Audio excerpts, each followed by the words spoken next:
দাঁড়াও ভাইয়া। রাতুল, কি হয়েছে? তোমার সাথে আমার কিছু কথা আছে। হ্যাঁ বল। আখি, এদিকে আসো।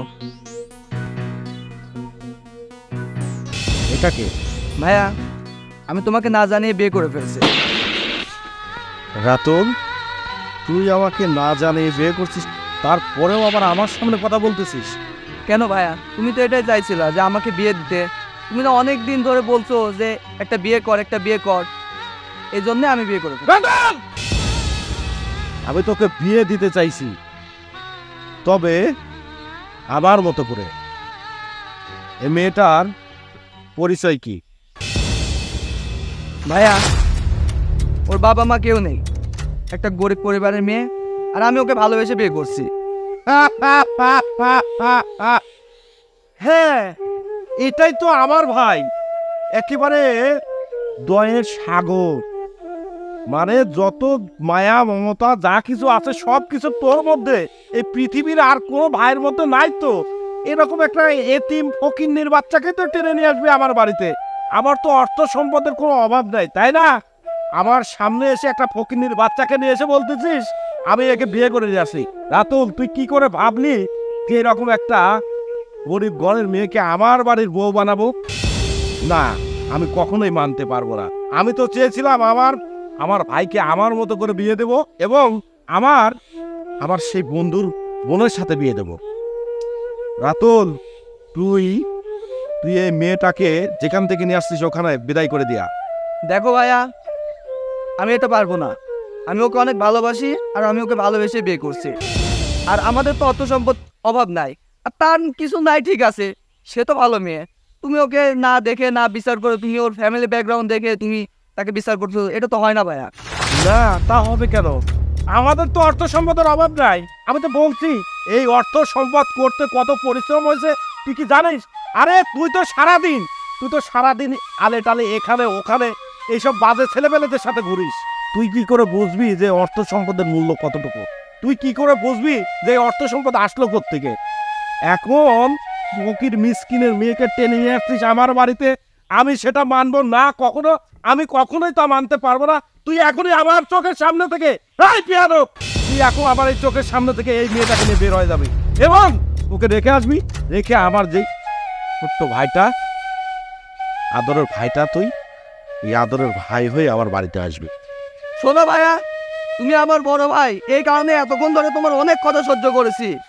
শোনো, একটা কথা আমি বলে রাখি, তুমি ওকে মেনে নিবা কি নিবা না সেটা আমার কোনো কিছু যায় আসে না। আমি ওকে ভালোবেসে বিয়ে করছি, এমনকি ওর সাথে আমি সংসার করব। তুমি যদি আমাকে মেনে না নাও, আমি এই মুহূর্তে তোমার বাড়ি থেকে বের হয়ে যাবো। তোমার ধন দৌলত নিয়ে তুমি থাকো। রাতুল, তুই যা বলছিস ভাবনা চিন্তা করে বলছিস তো? আমি এই ফকির মিসকিনের মেয়েকে আমার বাড়িতে জায়গা দিব না।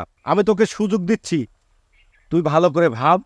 ভাইরে, আমি চাই তুই সারাটা জীবন সুখে শান্তিতে থাক, তাই বলছি তুই ওকে নিয়ে চলে যা। ভাইয়া, এটা যদি তোমার শেষ কথা হয়ে থাকে, তাহলে তুমি তোমার এই অহংকার আর তোমার এই সম্পদ নিয়ে তুমি থাকো। আমি এই মুহূর্তে ওকে নিয়ে এই বাড়ি থেকে চলে যাচ্ছি। আর একটা কথা মনে রেখো, আমি কিন্তু আজীবনের জন্য তোমাকে ছেড়ে চলে যাচ্ছি। চলো আখি।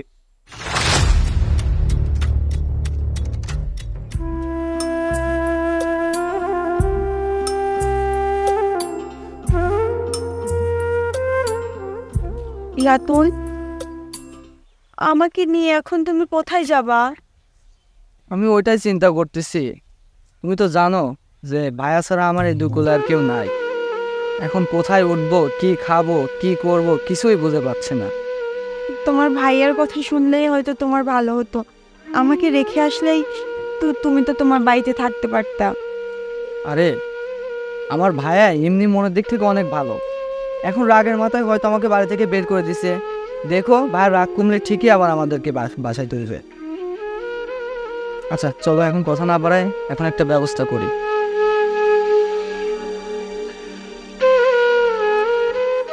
রাতুল, তোর সাথে কি কি ঘটছে সব কিছু শুনছি আমি। দোস্ত, তুই তো জানিসই আমার এই দুই কোলে বড় ভাইটা ছাড়া আর কেউই নাই। আর ভাইও আজকে আমাকে বাড়ি থেকে বের করে দিল।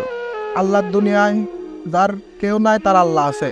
এখন কোথায় যাব, কি খাবো, কিছুই বুঝে পাচ্ছি না। এদিকে কর্মও নাই, থাকবো কোথায়? তুই একটা ব্যবস্থা করে দে না আমার। আচ্ছা ঠিক আছে, চল আমার সাথে।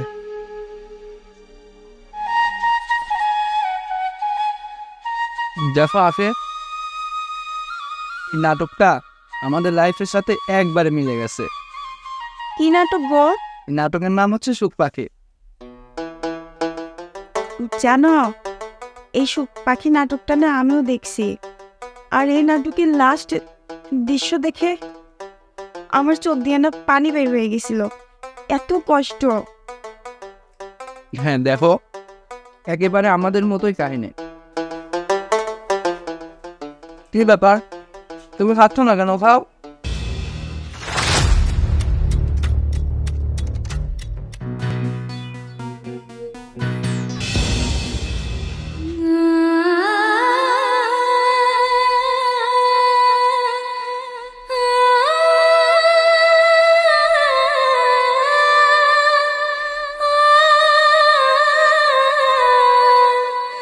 এত কষ্টের কাহিনী, মেয়েটা এত কষ্ট করতেছে ছেলেটার জন্য, মেয়েটা ভাবছে ছেলেটা বুঝতে পারেনি। আখি দেখো, এরকম যদি হতো, আমি আর তুমি শুধু এই দুনিয়াতে, আর কেউ নেই।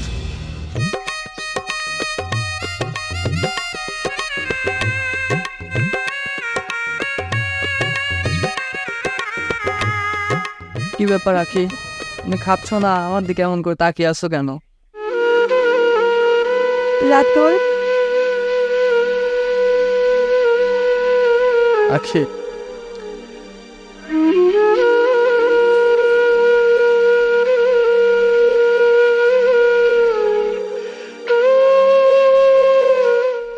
আরে পাগলি, তুমি কি ভাবছো? আমি বুঝি নাই তুমি আমাকে এত ভালোবাসো। চিন্তা করো না, আমাদের এই কষ্টের দিন একদিন ঠিকই শেষ হবে। তখন দেখো, এই দুনিয়ার বুকে আমাদের মতো সুখী আর কেউ থাকবে না। তাই যেন হয়। আল্লাহ যেন আমাদের সব আশা পূরণ করে। তুমি শুধু শেষ পর্যন্ত আমার সাথে থেকে যেও। আখি দাও, আমার কাছে দাও, আমি নিচ্ছি। রাখো, আমি নিচ্ছি। তোমার আবার এত কষ্ট করতে হবে কেন? দাও, সমস্যা নেই। তো ভাইয়া, তুমি এখানে? আসলাম আমার ছোট ভাইটাকে দেখতে। আমার ছোট ভাইটা নাকি অনেক সংসারী একটা ছেলে হয়ে গেছে। ভাইয়া, সেদিনের ব্যবহারের জন্য আমি খুব লজ্জিত। তুমি আমার বড় ভাই, আমাকে কোলে পিঠে করে মানুষ করছো। তোমার মুখে মুখে তর্ক করা আমার সেদিন মোটেও ঠিক হয়নি। আরে না না, আসলে সেদিন ওইটুকু দরকার ছিল।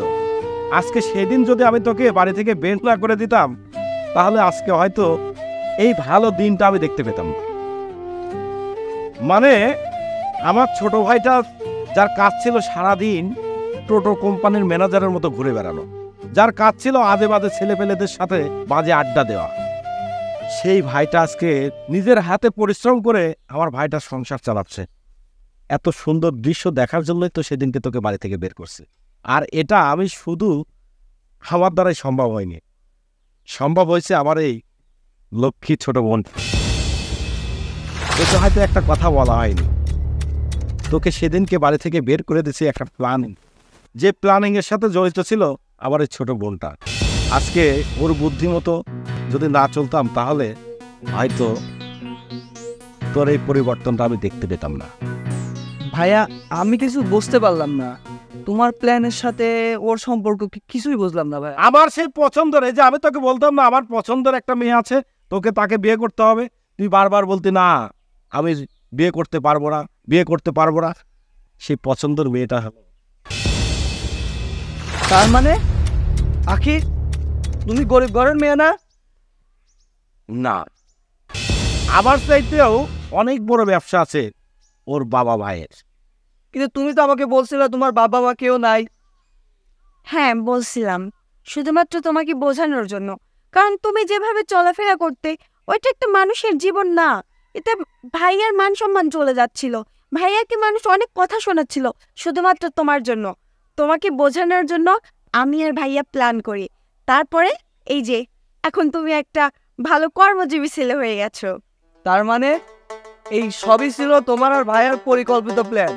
বাহ ভাইয়া, তুমি এত সুন্দর একটা পরিকল্পনা করলা আর আমি বুঝতেও পারলাম না। তোর অত বোঝা লাগবে না, তুই বউটাকে নিয়ে এখন আমার বাড়িতে যাবে। এই ভাঙা ঘরে, এই ভাঙা সংসারে তোকে থাকতে হবে না। বাড়ির বউকে নিয়ে বাড়িতে যাবে, চল।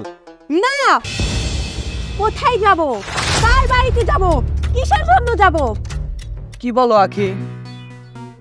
আমাদের বাসায় ভাইয়ের সাথে যাব। তুমি তো এটাই চেয়েছিলা যে আমার ভাই যেন আমাকে মেনে নেয়। না, আমি এটা চাইনি। তোমার ভাই নিজের স্বার্থের জন্য তোমার সাথে আমার বিয়ে দিয়েছে। হ্যাঁ, তবে আমারও এখানে স্বার্থ ছিল। স্বার্থ? কিসের স্বার্থ তোমার? আমার স্বার্থ?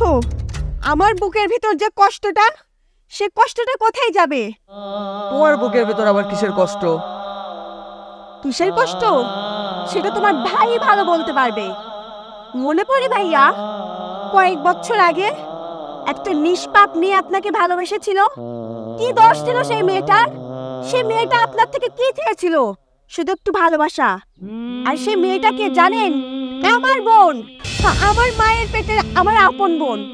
সেই মেয়েটা আপনাকে পাগলের মতো ভালোবাসতো, আর আপনি তাকে পাগল ভেবে অবহেলা করে গেলেন। সে মেয়েটা আপনাকে না পাওয়ার যন্ত্রণায় সেই কষ্টগুলো সে সহ্য করতে পারে নাই, যার জন্য সে গলায় দড়ি দিয়ে আত্মহত্যা করছে। কি দোষ ছিল আমার বোনের? হ্যাঁ, আমার বোন তো আপনার কাছে কোনো দোষ করেনি। আপনি তো আমার বোনকে কখনোই ভালোবাসেননি। আপনি আপনার টাকায়, আপনার অর্থ প্রাচুর্যে অহংকার হয়ে গেছিলেন। আপনি মানুষকে কখনো মানুষ মনে করেননি, সেজন্য আমার বোনের ভালোবাসাও আপনি কখনো বুঝতে পারেননি। আমি ঠিক তখন থেকেই মনে মনে সিদ্ধান্ত নিয়েছি যে আমি আমার বোনের মৃত্যুর প্রতিশোধ নেবই। সেই জন্য আমি আপনার ভাইকে বিয়ে করছি। আর এখন ও আমাকে অনেক বেশি ভালোবাসে, যতটা ভালো আমার বোন আপনাকে বাসতো।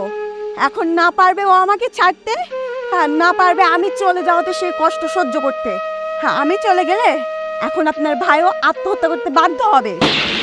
না বোন রে, মানুষের তো ভুলভ্রান্তি হতেই পারে, তাই না? আমি হয়তো সেই সময় অন্ধ ছিলাম, আমি হয়তো বুঝতে পারিনি। তুমি যা চাও, তুমি টাকা পয়সা অর্থ সম্পদ যা চাও, আমি তোমাকে সব কিছু দিতে রাজি আছি। কিন্তু এমন কোনো কথা বলো না, এমন কোনো কথা বলো না যেটাতে আমার ভাই কষ্ট পাবে। অনেক সাধনা, অনেক কষ্টের পরে আমার ভাইটা একটু মানুষের মতো মানুষ হয়েছে, সেটাও তোমার দ্বারাই সম্ভব হয়েছে। এখন তুমি যদি এই মাঝপথে হাল ছেড়ে চলে যাও, তাহলে হয়তো আমার ভাইটা সেটা সহ্য করতে পারবে না। যত দিন যাবে, যত বছর যাবে, প্রতিটা সেকেন্ডে আমার বোনের কথা আমার মনে পড়বে। যতবার আমি তোমার ভাইকে দেখব, ততবার আমার বোনের কথা মনে পড়বে। তখন আমি কি করব বলো? আমি ময়নার ভালোবাসাকে মূল্যায়ন করি নাই। তার জন্য যে আমি ভালো আছি, আমি যে সুখে আছি, আমি যে সুখে দিন কাটাচ্ছি তা কিন্তু না। আজ পর্যন্ত ও মারা যাওয়ার পরে একটা ঘর বাঁধেনি, আমি কাউকে নিয়ে স্বপ্ন দেখিনি, আমি রাত্রে ঘুমাতে পারি না। আমি রাত্রে, হ্যাঁ আমি রাত্রে ঘুমাতে পারি না ময়নার কথা ভেবে। তুমি কি ভাবছো তুমি কি ভাবছো কষ্টটা তুমি একা পাচ্ছ? না না, কষ্ট তো আমিও পাই। আখি দেখো, ভাইয়া ঠিকই বলছে। ভাইয়া তোমার বোনকে অনেক ভালোবাসতো, কিন্তু তখন ভাইয়া একটা ভুল করে ফেলছে। রাখো তোমাদের দুই ভাই নেকাকার না আমার সামনে করবা না। তোমার ভাই তো নিজের স্বার্থ হাসিল করছে, আর এখন আমিও আমার স্বার্থ হাসিল করছি। হ্যাঁ, তোমাকে ছেড়ে গেলে হয়তো আমার কষ্ট হবে, কিন্তু তারপরও আমি সয়ে নেব, কারণ আমার কাছে আমার বোন অনেকটা দামি ছিল। ভালো থেকে তোমরা, গুড বাই। আখি